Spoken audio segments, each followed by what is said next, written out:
Welcome to another episode of Trap Talk. Matt Johnson here. I'm at Blaine, Minnesota at Thorne Brothers. We're going to talk about tip-ups and set lines today. I've had questions from a few viewers, but emailed asking myself, say, can you touch base on some tip-up tactics, some set line tactics, some dead stick tactics, so I can be more familiar with how to go about doing this. I've never done it before. So I'm going to try and lay out some options here to get you started at tip-up fishing or using set lines, or hopefully to add on to some of your expertise already if you've already done it. So tip-up set lines. So what's the idea behind a set line? A set line is something that is stationary. You're going to set either a rod, some sort of rod apparatus, or a tip-up per se in an area where you're not going to move it. It's going to be sitting in one spot, or it's not going to be touched, just like a dead stick. Tip-ups, like we've seen all over the place, are going to have some sort of flag apparatus to them. They're going to sit in one spot where there's flags going to pop up to indicate a bite. I think that part of a tip-up we all understand. But let's go into some details as far as how to rig them, some strategy on where to place them in different areas of the lake, how to attack formerly fishing tip-ups. So to start things off, some of the different kinds of tip-ups that I like to use that are out there on the market are, if you're talking about just a stationary tip-up, set and go, you have your flag style. This happens to be a thermal tip-up. If it was a Frable thermal tip-up, this is one of my favorite tip-ups to use. It's got the thermal foam padding on the back. It helps on the colder days from keeping your ice hole from freezing up. Attending tip-ups is a big issue for some people, as they don't like to have to go back and keep checking the tip-up and scooping the ice out. Unfortunately, that's the name of the game most of the time. You're going to have to do it no matter what. But these thermal options, they really help reduce the amount of ice buildup that happens inside the ice hole. This is a 10-inch tip-up. I still punch only 8-inch holes for tip-up fishing. A lot of guys punch 10, so they have more versatility to land fish. Myself, I still punch 8-inch holes, and this covers 8-inch hole very well and keeps it insulated. So moving on from the thermal style, and there's several different thermal options. This is just one option to show you. Happens to be one of my favorite. Big reason too is I can stack these inside a 5-gallon bucket. Get 7, 8, 9 of these inside a 5-gallon bucket. I grab the bucket and I go. So very, very effective. The HT Polar tip-up, this model happens to be the most popular option out there. It comes in a lot of different brands. It's basically just your standard tip-up to where chipped flag, you're going to have an exposed hole. They work pretty well. They're very effective. They're relatively inexpensive. You can find these things for around $10. So if you want to load up on some tip-ups and get into it, these ones are pretty nice. Unfortunately, like I said, on very cold days, you're checking your hole quite a bit to keep it free from ice with this style tip-up, but they do work very, very well. So another option that's become more and more popular, especially out east, but even here in the Midwest, is the windlass tip-ups, wind-driven tip-ups. What these are, it's the same situation as where it's a set line, except for it has a little metal fin to where it catches the wind, and you can adjust its sensitivity as far as, and when the wind catches it, it rocks the tip-up. It almost jigs the tip-up on itself. These seem to work pretty well for guys that are leaving things unattended. But again, you're going to have the freeze-up problem with these, but at least with the line moving in the water, it helps a little bit with that. So these windlass tip-ups, the ones that use a little bit of wind to their advantage, work very well for keeping dead bait active, or even a minnow on it that might want to stall and sit there for a while. The wind catches it, pulls it up, the minnow starts to move and shake again. It seems to be very, very effective. So those work pretty well. Now there's a lot of other varieties of tip-ups out there that work extremely well. These are just 3 of the more popular ones, and 3 of the ones that I tend to use on a regular basis when I am tip-up fishing.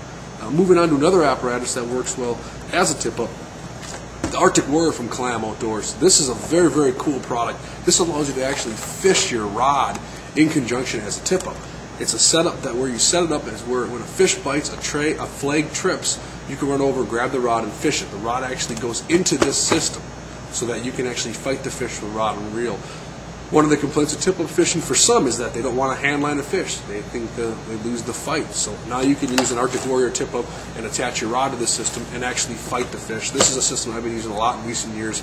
I've caught catfish, walleyes, bass, pike on this system. I plan to use it a little more this year to try and target some perch and panfish and some trout and see how it works. So I'm sure it'll work just fine. So the Arctic Warrior tip-up from Clam, another excellent option. So again, just the tip of the iceberg, not trying to throw every single tip-up at you, because there's literally dozens of different tip-up variations, but these are some of the more popular options if you're looking at your local retailer for tip-ups. All these options here are available at Thorne Brothers here in Blaine, Minnesota, as well as probably another 15 others. So stop in, take a look at them, and see what you think.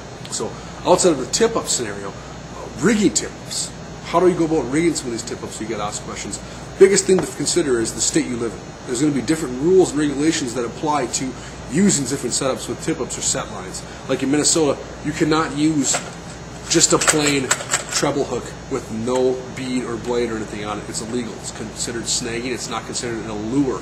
You need to turn this into a lure. By doing so, you need to add either a spinner blade, a bead, some sort of attractant to deem it a lure.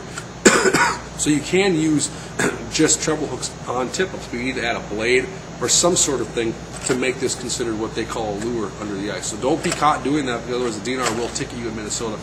Outside of Minnesota, again, there's different regulations. Check your regulations, but call your state DNR office. Check out the websites to make sure that you're doing things legally. So, like I said, you can use these treble hooks in Minnesota. Just add a spinner blade or a bead to them to make it legal. Otherwise, there's pre-rigged rigs out there. Northland makes the Predator rig. Very, very cool. They have blades already built on. It's what they call a Y rig or a quick strike rig. Gives you the ability to hook a minnow through the back and through the back end of the dorsal fin. Keeps the minnow hanging horizontal and natural. So these rigs seem to work very well for hookup percentage, because you have hooks in different parts of the bait. If a pike comes by and grabs the back end, they got a hook. If the pike comes by and grabs the head first, they got a hook. And it's made with a steel wire so that you have the ability to worry about not breaking off when the fish bites the bait. So the Predator rigs from Northland Tackle are an excellent option as a quick strike rig for fishing pike, walleyes, larger game fish from tip-ups. Otherwise, there's a lot of options out there that are deemed quick strike rigs, as well as Y rigs. Y rigs allow you the versatility to slide one of the hooks back and forth depending on the size of bait you're fishing. So if you're fishing a big dead Cisco or a big dead frozen bait, Y rigs seem to work really well, because then you can adjust where the baits are going to, where the hook placements are going to be. So there's several options out there as far as quick strike rigs. You can make them yourself, however it might be. If you are going the route with just the plain treble hook, you remember add a spinner blade or a bead here in Minnesota, and then I didn't go on and add a split shot of some sort to weigh it down. So those seem to work pretty well, because there's days where these fish, pike especially, or even walleyes I should say especially, come in to chase these baits on tip-ups. They don't want a fleeing minnow. They want to be able to come up and grab that bait that seems injured. So what I do a lot of times on these sorts of presentations, I clip the black tail of my minnow, or my sucker minnow, my shiner minnow, whatever I'm on using as a tip-up. I'll clip it a little bit so that this minnow can just shake and move instead of run all over the place. Seems to work very well for enticing fish that come in, especially on cold days where you might be dropping tip-ups out as a secondary line outside the portable and you're not attending it as much. When a fish comes in, you want to have that best swing at the wall. So clip the back minnow at times to see that bait just kind of twitch around, keeps it alive, you don't kill the minnow. It seems to work pretty well. As far as line options go for tip-ups, there's a lot of them out there. You have nylon coated, vinyl coated. Two difference being the vinyl coated is going to have a plastic coating over the entire line. Helps drastically with freeze up. This is a good choice if you're going to be fishing a lot of tip-ups in very cold conditions. Otherwise, the Teflon coated lines, much like your braided Dacron line, your musky lines, your braided lines, it's going to have the same feel as that. Problem with some of these lines is they like to freeze into each other. So if the spool of your tip-up or the line you're using is not completely submerged in the water, the Teflon coated line or the braided type lines are not the best way to go. You want to find something that's plastic coated. It will help a lot with frustration and headache as far as freeze up goes. As far as pound test goes, 20 to 50. It depends on the fish you're targeting, the depths you're fishing, the presentation you're using. I usually use a 30-pound line. 30 or 40-pound line seems to work for most situations, because you can always add a leader for walleyes or whatnot. But that 30, 40-pound line seems to work the best, even for big pike. So take a look. There's a lot of brands out there as far as line choices go. Doing leader materials, that bionic bionic Ike floor silk from Northland Tackle is a fluorocarbon coated monofilament. Going to work very well as a leader material. I have some 5-pound here in front of me. I use the 5-pound quite a bit for rigging for walleyes. I have my standard tip-up line on the majority of the tip-up spool.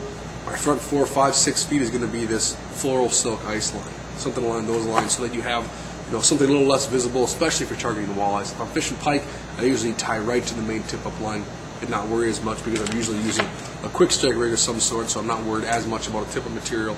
But with walleyes, I like to tie with some sort of more invisible line, more limb, something that the fish are not going to detect as easy. Because then I put on my favorite jig on the end of that. Jigs include usually a vertical jig for me when I'm fishing tip-ups. Vertical meaning the hook placement, the eye is going to be on the top, the hook's going to come down at an angle like this. You're not fishing a horizontal bait. I seem to have better hookup on vertical jigs when I'm fishing tip-ups, especially when I place a minnow through the dorsal fin so it can swim actively. It seems to act a little more natural there. So as far as some of the options go, there's a lot of them out there. Two of my favorites are the Forge minnow from Northland Tackle and the Live Forge Fish Fry minnow. Both of these, as you know, will be vertical jigs. Very good profile, good hooks, awesome color patterns. The Forge minnow has all the great colors we know of, the golds, You know, the glow perch, the glow chub, the fire tiger, the glow red, and then you got the live forage option and the fish fry minnow, which gives you all the live forage readouts. You got dace, you got fathead minnow, you got glow perch, you got rainbow trout, you have bluegill, you have all the cool color patterns in these that are going to work very well on tip-ups as well. So just a couple options. There's literally hundreds of options that can be put on the tip-up, but for me, I like to go vertical. If you need to, again, revert back to the split shot to keep them down. You want to make sure these are anchored so the fish are not chasing some of these baits all over the place. So the other option too, I know I talked about treble hooks, but I'm also a big believer in just plain single hooks for tip-ups. This happens to be just an octopus hook. You don't need to go circle hook, you don't need to go shiner hook, nothing fancy. Just an oversized octopus hook. Much like the ones you use for your rigging for walleyes, you know, I'd probably go to a 3, 4, or 5-aught octopus hook. Again, weight it down there. With the octopus hook, you do not need to add some sort of attractant, because this is considered just a plain hook. If you add more than one hook, like a chub hook, it needs to have some sort of lure attached to it. So a hook, plain hook like an octopus hook, you can add just a split shot and get away with that and make it legal here in Minnesota.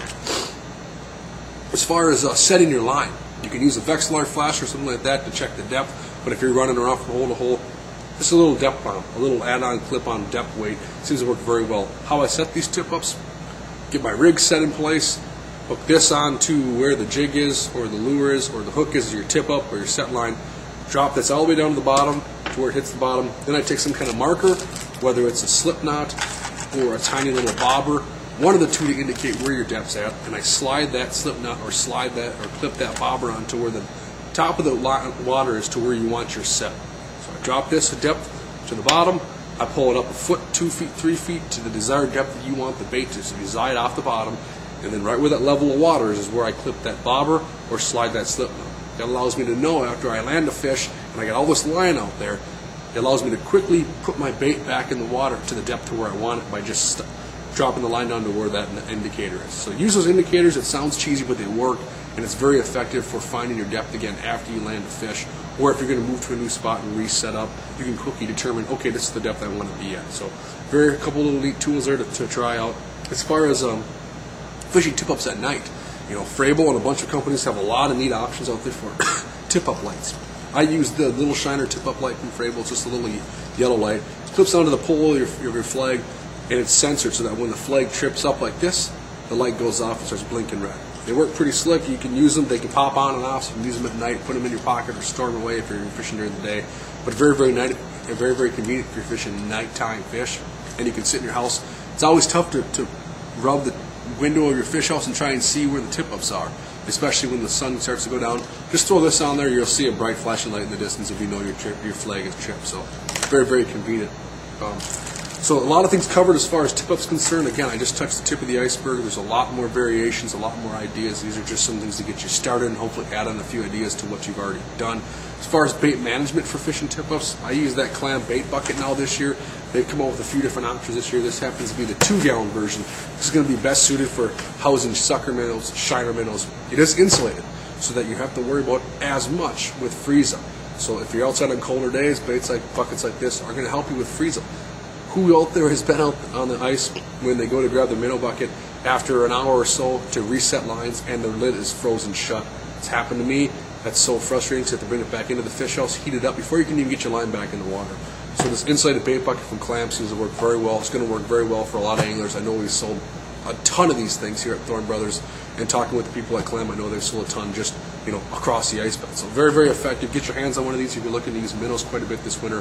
They come in 3 sizes, all the way from small little, you know, run and gun style buckets all the way up to this 2-gallon option for your larger shiner and sucker minnows. So those work pretty well for setting that sort of thing up. Moving on to some set line options. You know, dead sticks. Here it happens to be a Thorne Brothers dead stick rod, solid fiberglass rod. Several companies have these options. The meat stick from Jason Mitchell is another good one. But dead stick rods, this is also going to be deemed as a stationary setup. I know we talked about tip-ups, but setting a rod like this in a rod holder can be used in conjunction or used as some sort of tip-up. Given the rod tip is very pliable and flexible, so that a minnow can bounce that rod tip. You can keep an eye on that, and when a fish bites it, either pops down or it pops up and does nothing. So this can be act as a strike indicator as well. It's not a flag being tripped, but the bright orange tip can indicate whether or not a fish is bit. So these set in a set line work very, very well. They're very, very effective. Get your favorite rod holder. Again, going back to some of the more vertical presentations like I showed you, like the forge minnow and the fish fry minnow, those sorts of baits are going to work very well on dead sticks or set lines. I've seen days where you're jigging in one hole, dead stick 4 feet away, fish comes in, looks at the jig, doesn't touch it, goes over and smacks the dead stick. I've seen that happen on a lot of occasions. So a lot of times if you're going to sit or stay put on one spot chasing fish, set up a dead stick. 2 lines in the water is better than 1. In Minnesota in the winter we can use 2 lines. We can't in the summer, but in the winter we can. So use that to your advantage. Same reason you would put a tip up as you're fishing inside your fish house. You got a second line somewhere to increase your odds of catching fish. Dead sticks can work the same way. Nice thing about dead sticks is they're very versatile. You can use it for everything from finicky bluegills up to giant pike. So no matter the species, if tip ups are throwing you off because you're fishing crappies and you don't want to use a tip up because you feel like it's too heavy, try a dead stick. Use a stationary line in conjunction with your jigging setup to give you a 2-for-1 option, 2-for-1 bang for your buck. So other options for set lines, Ice Buster bobbers. Today's tackle Ice Buster bobber I'm a big fan of. This doubles as an excellent set line. You can adjust your float to really determine what, the pressure you want the fish to pull the bait on. When a fish pulls up, especially if they're finicky, you don't want them to have to feel any pressure when they get a bait because they're going to spit it out. Trimming the length of this bobber so that the float is barely staying above water works very well. So when a fish grabs it, they feel no resistance. You look over, you see your bobber down, you set the hook, you catch a fish. So that's another option for fishing the set line. So there you have it. You got tip ups, dead sticks, bobber fishing. You got 3 major characteristics, 3 major applications for set line fishing, stationary fishing that seem to work very well. So now that we've seen the options out there, let's talk a little bit about getting onto the ice and how do you use some of these setups and what are some formations or ways to attack structure with using tip ups. It's a very good question. What I like to do oftentimes is you don't need to go hole happy if you're tip up fishing because obviously you can only fish 1 hole at a time for a given period of time. So what I do is I usually work a piece of structure both shallow and deep. Whether I put 2 tip ups out, 1 in the shallow section, 1 in the deep section, or if I jig 1 in the deep section or 1 in the shallow section, either or. What I like to do usually is I usually set tip ups out in deeper water on that main break. So a lot of times fish will come onto a piece of structure, especially evening walleyes, and they're going to first hit that outside break of a piece of structure before they slide up. I usually punt or set my tip ups out on those break lines so that I can determine when the fish come in, and then I might hole hop in between those tip ups, jigging or up in shallower water. A lot of times what I do though is if I have a tip up out at a certain spot, I like to punch holes, open holes next to the tip ups. Reason being, if a flag trips, I want to be able to go over there and fish some of those holes without punching more holes and spooking the fish during prime time. So for every hole I punch for a tip up, I punch another hole 10 or so, 15 feet away in case I want to start jigging that setup if the fish start to move in. Sometimes fish move right onto an area and they'll stay there for 15, 20, 30 minutes and not move within 10 yards. I want to be able to capitalize on those opportunities and fish those fish that are in that spot. So by having extra holes punched, I don't really need to waste time punching holes or spooking fish at prime time. So again, piece of structure, set your tip ups at different depths if you're going to fish just tip ups. Otherwise, focus on one key depth with your tip up, focus on one key depth with your jigging rod, and be more active that way. The more people, obviously, the better. You can cover more lines. So if you and a buddy are out fishing, I know you want to run around and hole hop with a jiggle stick, but drop a couple tip ups down as well. It increases your odds, especially if you're targeting pike, walleyes, game fish. When they're coming in small schools to feed, have tip ups spread out so that you can cover a larger area. I've seen it on a lot of metro lakes and a lot of lakes across the ice belt to where there are days where the tip ups are the saving grace. You catch a dozen fish, 11 are on tip ups or dead sticks or set lines. So incorporate some of these tactics into your ice fishing arsenal and get a better understanding as how these set lines work. Most retail stores, like I said, are going to have them. You're going to walk down a row of tip ups, a row of set lines, rod holders, dead sticks, all those sorts of things that are going to make your life a lot easier as a second line. It's not as effective to sit there and jig 2 lines through the ice. You're focusing on 1 line on your Vexilar flasher. Have a second line rigged and ready to go, set in stationary position so you can watch that fish bite. So otherwise, like I said, just a few options here as far as rigging goes. We touched just the tip of the iceberg. There'll be some more links here in the bottom of the screen to check out so you can go look at some of these manufacturers and check out more products that they offer. Otherwise, like I said, tip ups, dead sticks, bobber setups, Arctic Warrior from Clam kind of is a combination of 2. Allows you to use a dead stick and a tip up or a flag apparatus. Works very, very slick. We talked about some of the ways to rig tip ups, and we talked about locational patterns. Focus at different depths when you're rigging tip ups or setting them out on the ice. If you're in a fish house, make sure they're at a spot that you can see. I see a lot of times guys set their fishing so they don't think about where they punch the tip up, and then they can't see it through the window, and they're always having to flip their fish trap to see where it's at. Keep that in mind. Punch it, set it up on a spot to where you can easily just look up out a window and see where your tip up is, whether or not the flag is chipped. So a few ideas here. If you have any questions, you can contact me. MattJohnsonOutdoors.com is the website, or info@MattJohnsonOutdoors.com will get you to the question line here if you have any questions. Again, I appreciate your feedback. This whole topic is for you guys. I know a lot of you have asked about tip-up fishing, ways to rig tip-ups, some ideas as far as how they work, and some strategies for on-ice tip-up fishing. So as far as that goes, Matt Johnson with Trap Talk. We got ice. We're out there having fun. Here in the metro area of Minnesota, we got anywhere from 4 to 8 inches of ice. You're starting to see some wheeler and snowmobile traffic. Please proceed with caution if you're taking machines on the ice. We're still definitely not ready right now as of December 21st for trucks and cars, but there are some lakes that are ready for tip-up or ATVs and snowmobiles. So, but still, please proceed with caution. Otherwise, have fun. Christmas is this weekend. Merry Christmas to everyone out there. Have happy holidays. Be safe on the ice. Be safe in your travels with your family, and have fun. So, on behalf of Matt Johnson here with Trap Talk, thanks for watching, and we'll catch you in another week.